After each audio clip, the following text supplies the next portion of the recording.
کہ میں نے صرف 2 دفعہ اپنے پاکستانیوں کو کال دی ہے۔ ایک وہ دن تھا جب آپ نے نظریے کے اوپر ووٹ دینے نکلے تھے، وہ تھا 8 فروری کا، اور ایک یہ دوسرا دن ہے جو 24 نومبر کا ہے، جس پہ انہوں نے کہا کہ میں نے دوبارہ اپنے پورے پاکستانیوں کو کال دے رہا ہوں کہ یہ بہت اہم ہے، یہ فائنل کال ہے۔ یہ وہ دن ہے جس دن آپ 8 فروری کو آپ نکلے تھے اپنے حق کے لیے، آپ ایک نظریے پہ نکلے تھے۔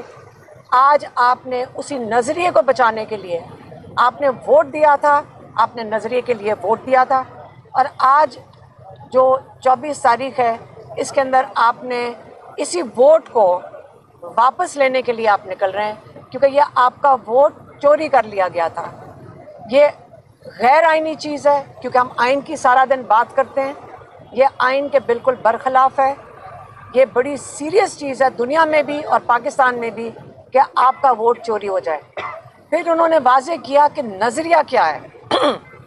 آپ کو شاید خود نہیں پتا کہ 8 فروری کو آپ ایک بہت بڑی نظریاتی پارٹی بن چکے ہیں، کیونکہ جب آخری الیکشن تھا وہ 1970 میں ہوا تھا۔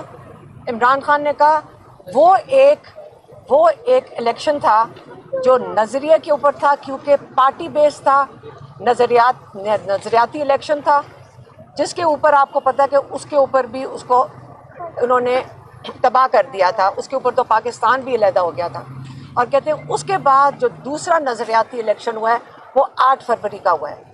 انہوں نے یہ بھی کہا، انہوں نے آج میڈیا کو بھی بتایا کہ 1985 میں انہوں نے نان پارٹی الیکشن جب ضیاء الحق نے کرایا تو اس نے نظریے کو تباہ کر دیا تھا، اور ادھر سے الیکٹیبلز کی سیاست شروع ہوئی تھی۔ لیکن 8 فروری کو کا فرق 1970 سے یہ ہے کہ 1970 میں 1 سال پارٹیز کو الیکشن کیمپین کرنے کی اجازت تھی، ان کے پاس اپنا میسج لوگوں تک پہنچانے کی اجازت تھی، ان کے پاس سمبل بھی تھا، ان کے پاس پارٹی بھی تھی، اور ان کے پاس آزادی تھی یہ کیمپین کرنے کے لیے۔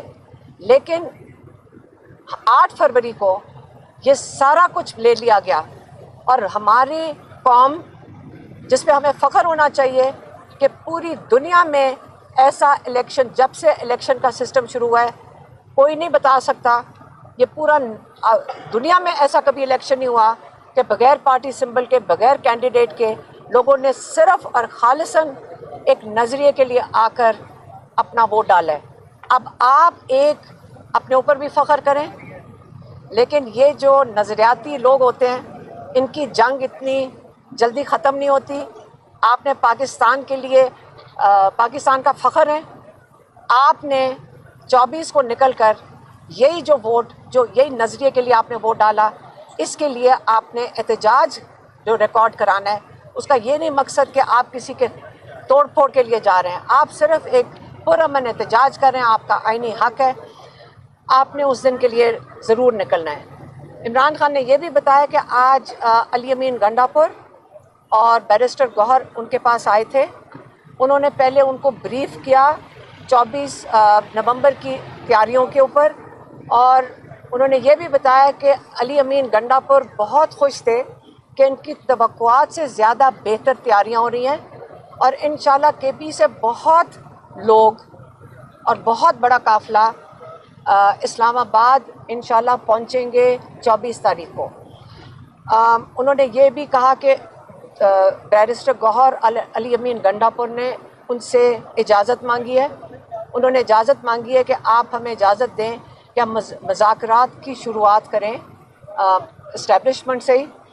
اور عمران خان نے کہا کہ ہاں، پولیٹیکل پارٹیز ہمیشہ دروازے کھلے رکھتی ہیں، لیکن صرف 3 پوائنٹ ایجنڈا جو شروع سے وہ کہہ رہے ہیں وہ یہی ہیں، آپ کو پتہ ہوگا اب تک، رول آف لا، جس کا مطلب ہماری جوڈیشری، دوسرا جو ہمارا لوگوں کا، ہمارا سب کا جو ووٹ چوری ہوا ہے اس کے لیے بات کر سکتے ہیں کہ اس کی واپسی ہونی چاہیے، کیونکہ الیکشن کمیشن کے پاس ساری پٹیشنز گئی ہوئی ہیں اور ان کے جو جائز ہے پٹیشنز ان کے اوپر فیصلہ ہونا چاہیے، دوسرا، اور تیسرا جو ناحق بے گناہ لوگ جو قید میں ہیں ان کو رہائی ملنی چاہیے.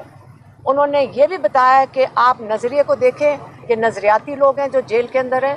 انہوں نے خاص طور پہ مینشن کیا شاہ محمود قریشی، یاسمین راشد، ڈاکٹر یاسمین راشد، اعجاز چودھری ہیں اور عمر چیمہ ہیں اور محمود الرشید صاحب ہیں. انہوں نے کہا آپ ان کو دیکھیں. انہوں نے کہا کہ ڈاکٹر یاسمین راشد کے ساتھ کون تھی وہ؟ اندلیب عباس تھیں، اور کیا بات ہے کہ انہوں نے جیسی 9 مئی کو کنڈیم کیا وہ آزاد پھر رہی ہے، اور ایک نظریاتی خاتون جو ڈاکٹر یاسمین راشد ہیں، یہی فرق ہے نا. وہ ایک حق کے لیے کھڑی ہو گئی اور ایک آسان راستہ ڈھونڈ کے باہر نکل گئی. تو انہوں نے کہا یہی فرق ہے. آپ یہ فرق دیکھ لیں دو لوگوں کا کہ ایک نے تو فوراً ایگزٹ کر لیا اور دوسری حق پہ آج تک جیل میں بیٹھی ہیں، اور یاد رکھیں کہ وہ کینسر سروائیور بھی ہیں.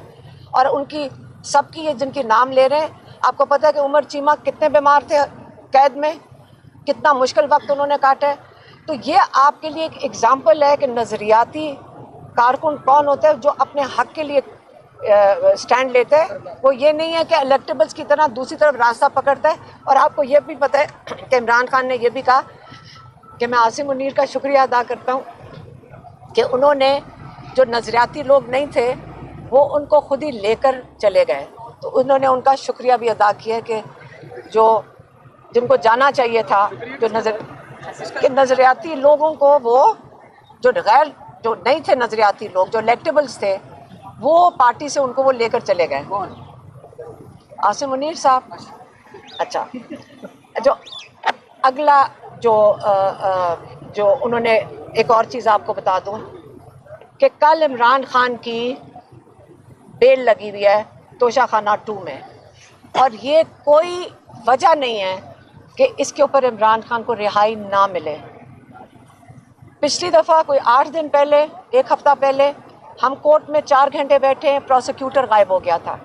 اور اب ہم امید کرتے ہیں کہ یہ پروسیکیوٹر موجود ہوگا کل، اور اگر کل عمران خان کو بیل ملتی ہے تو انشاءاللہ 24 کا احتجاج عمران خان خود لیڈ کریں گے انشاءاللہ. اور اگر نہیں عمران خان کو یہ بیل دیتے تو ہم سارے پاکستانی ان کے لیے وہاں پہ پہنچیں گے. انہوں نے پاکستانیوں کو کال دیا ہے، آپ کو کسی کی ضرورت نہیں ہے، ہم خود جا رہے ہیں. آپ اپنے آپ کو صرف اسلام آباد اپنی ہمت پہ پہنچا لیں. 1-2 دن پہلے آئیں. پنڈی کے لوگ آپ کو اپنے گھر کھولیں گے، آپ کو جگہ دیں گے. اسلام آباد کے لوگ آپ کو گھر کھول لیں گے. آپ جمعے کو آنا شروع کر دیں اور چپ کر کے اسلام آباد اور پنڈی کے اندر پہنچ جائیں. اور یہ تجربے سے ہم بتا رہے ہیں کہ یہ بہترین طریقہ ہے. یہی آپ کو پیغام دینا تھا آج. اور سپرنٹینڈنٹ نے بچوں کو نہیں آنے دیا. ہاں، دوسرا ابھی یہاں بچے دیکھ لیں، یہ نوری نیازی کے نواسہ اور نواسیہ ہیں. یہ صبح سے آئے ہوئے، لاہور سے چلے ہوئے، آج فیملی کے نام دیے ہوئے تھے. اور یہ کرتے یہ ہیں، پتہ نہیں مذاکرات بھی ایک طرف کرنا چاہتے ہیں. ان کو باہر بٹھا دیا ابھی تک، اور نہ بتاتے ہیں کہ اندر آنے دینا ہے کہ نہیں آنے دینا. کئی دفعہ ہمارے فیملی ممبرز کو کئی گھنٹے باہر بٹھا کے گھر بھیج دیتے ہیں. تو یہ طریقہ کار پتہ نہیں سپرنٹینڈنٹ جو ہے اور ڈپٹی سپرنٹینڈنٹ، جب ان سے پوچھو جی اوپر سے آیا. یہ پاکستان کا یہ سسٹم اب ختم ہونا چاہیے کہ جب آپ کو بہانا چاہیے آپ اوپر کا نام لے دیں. ان کو بھی ان کو روکنا چاہیے کہ جو آپ فیصلے خود کر رہے ہیں سپرنٹینڈنٹ اور ڈپٹی سپرنٹینڈنٹ، وہ یہ جان جان کے اشارے مت اوپر کیا کریں. یہی تھا آج کے لیے. آپ کی بڑی مہربانی. پہلے خان صاحب نے مذاکرات کے لیے منع کیا تھا. انہوں نے کہا کہ اب ہمارے دروازے بند ہیں، یہ دھوکے باز ہے، ہم ان سے مذاکرات نہیں کریں گے. اب آج کی ملاقات کے بعد انہوں نے دوبارہ کہا کہ میں نے اجازت دی ہے لیکن ان شرائط پر مذاکرات ہوں گے. اگر مذاکرات ہوتے ہیں، یہ بات آگے بڑھتی ہے، ظاہر ہے اس کی صورت میں ادھر سے بھی شرط ہوگی کہ آپ جو 24 نومبر کی کال ہے وہ کال آپ کر لیں. تو اس پر خان صاحب نے کچھ کہا ہے؟ انہوں نے جمعرات تک کا ٹائم دیا ہے، صرف جمعرات تک کا، کہ اگر انہوں نے کہا کہ اگر مذاکرات میں آپ سوچ لیں اسٹولن مینڈیٹ واپس کر دیتے ہیں تو پھر اس کا جو 24 تاریخ ہے وہ جشن میں تبدیل ہو جائے گا. بس یہی 24 ہے. کرنا چاہتی ہوں۔ سے پہلے ظاہر ہے اگر کوئی بات کرنا چاہتا ہے، کوئی بھی بات کرنا چاہتا ہے، وہ عمران خان صاحب ان سے ڈائریکٹ بات کرے گا۔ میں نے پوچھا تھا جس پہ انہوں نے بتایا کہ بالکل میرے سے آپ بات کریں۔ میرے خیال میں عمران خان صاحب نے گفتگو کا دروازہ بند نہیں کیا، لیکن اگر کوئی میننگ فل بات نہیں ہوتی تو ہماری تو تیاریاں مکمل ہیں۔ پورا خیبر پختونخوا، پنجاب، سندھ، بلوچستان، کشمیر، گلگت، ہر جگہ سے پاکستانی جو ہیں انشاءاللہ وہ اس دن اسلام آباد آئیں گے اور پرامن بیٹھیں گے اور اپنے انہی 3 بنیادی مطالبوں کا کہ اسیران کی رہائی، آئین و قانون کی حکمرانی اور مینڈیٹ کی واپسی کے لیے ہم پرامن بیٹھے رہیں گے۔ لیکن بہرحال گفتگو ساتھ چلتی رہنی چاہیے۔ اس احتجاج کے اینڈ میں بھی ہونی ہے، ایک دن ہونی ہے یا آج ہو رہی ہے مجھے نہیں پتا، مجھے نہیں علم کہ کیا کہیں گفتگو یا مذاکرات ہو رہے ہیں، لیکن میرا یہ خیال ہے کہ مسائل کا حل گفتگو میں ہے۔ اگر آپ گفتگو کے ٹیبل پہ نہیں آئیں گے، مذاکرات آپ گفتگو سے مسائل حل نہیں کریں گے، تو پھر ایک سیاسی جماعت کے پاس سب سے بڑا میدان وہ عوام کا میدان ہے، وہ روڈ ہے، وہ احتجاج ہے، جس کی طرف ہم چل پڑیں۔ آج ایک اہم اجلاس ہونے جا رہا ہے۔